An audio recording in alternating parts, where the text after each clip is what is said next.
رسول اکرم صلی اللہ علیہ وسلم نے ارشاد فرمایا،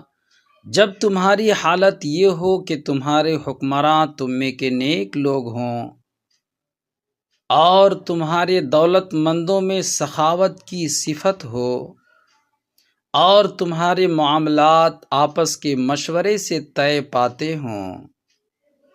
تو پھر زمین کی پیٹھ تمہارے لیے اس کے پیٹ سے بہتر ہے۔ اور جب تمہاری حالت یہ ہو کہ تمہارے حکمراں تم میں برے لوگ ہوں اور تمہارے دولت مندوں میں بخل اور دولت پرستی آ جائے اور تمہارے معاملات تمہاری عورتوں کے مشورے سے طے پائے،